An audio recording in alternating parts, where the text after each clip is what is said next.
One moment you're on fire. The words come easily, your presence fills the room, you walk like someone who knows who they are. People feel it. You feel it. And then the shift. A glance. A silence. A rejection. Suddenly, your certainty dissolves. You second-guess your every word. Your voice tightens. You can't meet your own gaze in the mirror. You wonder where it went, that version of you, who felt strong, aligned, alive. But the truth is, it didn't vanish. It leaked. Confidence doesn't disappear. It escapes through the small cracks in your psyche that no one sees but you live with every day. Carl Jung called this psychic fragmentation a split between the self and the persona, the mask we wear to be accepted. When the persona is too far from the authentic self, the tension builds until something snaps. We either collapse inward or lash outward. What you call insecurity is often self-abandonment. You left your center the moment you needed someone else to approve of it. And here's the kicker. Most people are addicted to external energy. Compliments, likes, admiration, attention. These are the breadcrumbs we use to patch the holes in our self-worth. But as Jung said, who looks outside dreams. Who looks inside awakes. In this video, we're going to stop dreaming and start awakening. We're going to explore why your confidence doesn't stay, why your power leaks, and how to rebuild a psyche strong enough to contain it. This isn't about performance. It's about presence. Not about shouting louder, but hearing your own voice even in silence. Not about being fearless, but being unshakable even when afraid. So let's begin, not with motivation, but with integration. Because a divided self will always feel like a shaky one. And today, we seal the cracks. Let's start by addressing the illusion. Most people think confidence is something you get, like a skill you acquire or a resource you store. But confidence isn't something you get, it's something you remember. It's your natural state when you are aligned. So why does it feel so fleeting? Because your mind has been trained to outsource authority. From a young age, you were taught that how others respond to you determines your worth. If they smile, you feel good. If they frown, you shrink. If they criticize, you collapse. This is energetic dependency. And Jung would say, it's the result of a disintegrated ego structure, when your identity is built not from within, but from without. So every time someone disapproves, disagrees, or disrespects you, you leak. And not just confidence. You leak time, energy, focus, identity. The energy you could have used to create you now use to rehearse imaginary conversations. The focus you could have placed on your purpose, you now spend decoding passive-aggressive messages. The clarity you once had gets drowned in, "What did I do wrong?" or "Why don't they like me?" This isn't your fault. It's the consequence of a fragmented psyche. When Jung talked about individuation, he meant this exact thing, the process of becoming whole, by reclaiming the parts of yourself you gave away for acceptance. So ask yourself, when did you start believing that being powerful made you unsafe? Maybe it was the time you spoke up and were shut down, the time you stood out and were mocked, the time you succeeded and were punished. And so you learned better to dim, better to please, better to belong than to shine. But belonging at the cost of self-abandonment isn't safety, it's suppression. And suppressed power always leaks. It doesn't disappear. It just comes out sideways, through anxiety, self-doubt, overthinking, people-pleasing, or control. That's why you feel confident one day and paralyzed the next. Not because you changed, but because you're disconnected from the part of you that doesn't need permission. And the good news, that part is still here. You don't have to become it. You just have to stop running from it. Let's go even deeper into the nervous system. Because confidence isn't just psychological, it's physiological. When your nervous system is dysregulated, it's nearly impossible to feel stable, grounded, or strong. You might know all the affirmations, have read all the books, watched all the videos. But when your body doesn't feel safe, no thought can override it. And here's what most people miss. You don't lose confidence because you're weak.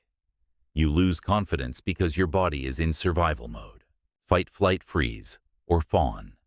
These aren't metaphors. They're hardwired responses. And for many, especially those who learn to cope through fawning, through pleasing, appeasing, blending in confidence, feels like a threat. Because if you're confident, you might be seen.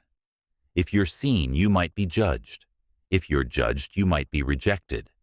And if you're rejected, your inner child believes you might not survive. So you leak.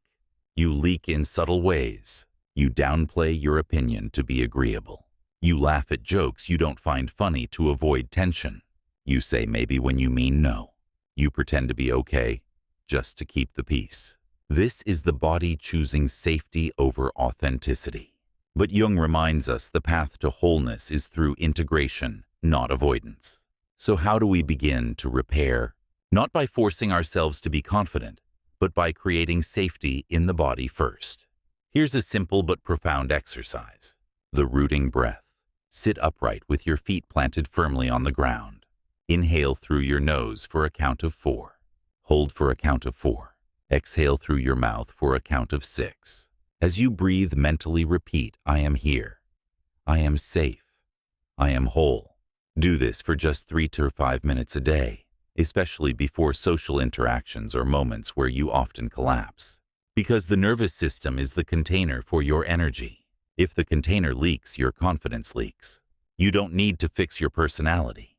You need to regulate your body. When your body feels safe, your soul can speak. And when your soul speaks, people feel it. Not because you're louder, but because you're rooted. Now let's bring it into your everyday life. Because theory without embodiment is just noise. You don't need more ideas. You need integration. You need practice. And practice doesn't mean perfection. It means repetition with awareness. Let's talk about energy discipline. You've probably heard of time management, task management, even habit management. But here's the missing piece. No one taught you. Attention is your primary currency. Where your attention goes, your energy flows. And where your energy flows, your reality grows. So, if you constantly leak attention to what others think, to how you're being perceived, to fears of being too much or not enough, you are literally building a life around your wounds.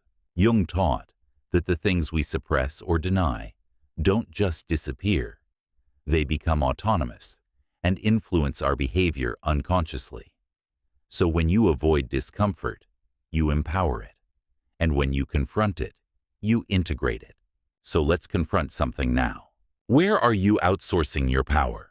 Is it to your boss's approval, a parent's voice in your head, an ex-partner's opinion that still echoes in your decisions, a social media algorithm that makes you question your worth?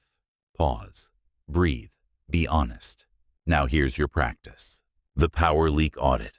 Every evening for the next 7 days, ask yourself, where did my energy go today? Did it go where I wanted it to go or where old patterns sent it? What can I reclaim tomorrow? Don't just answer intellectually, feel it in your body. Where does your energy constrict? Where does it expand? That's the compass. This is not about cutting people off. It's about calling yourself back. Every time you say, no, I will not abandon myself to keep the peace, you patch a leak. You restore a boundary. You build trust, not with others, but with yourself. Because real confidence is not the absence of doubt. It's the presence of self-loyalty. You don't need to be certain to act. You just need to stop abandoning yourself when things get uncertain. That's the edge you've been avoiding. And that's where you'll reclaim your power. Let's take it even deeper into the energetic mechanics of human interaction. Because here's a truth most people don't realize. Every relationship is an energy exchange, not metaphorically, literally. Every word you say, every look you give, every moment you spend, it's either a deposit or a withdrawal from your internal energy bank. And if you've been feeling drained, anxious, small, it's not random. It's accounting. You've been giving away emotional resources without return. Not because you're weak, but because somewhere along the way, you equated worth with self-sacrifice. This is a distortion, and Jung would call it a shadow contract, a silent agreement you made unconsciously. If I'm nice enough, they won't leave.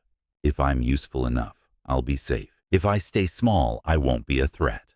These contracts are old, formed in childhood, reinforced in adolescence, and now they govern your adult life like invisible strings. So, when you leak confidence, it's not because you lack ability, it's because an old contract just got triggered.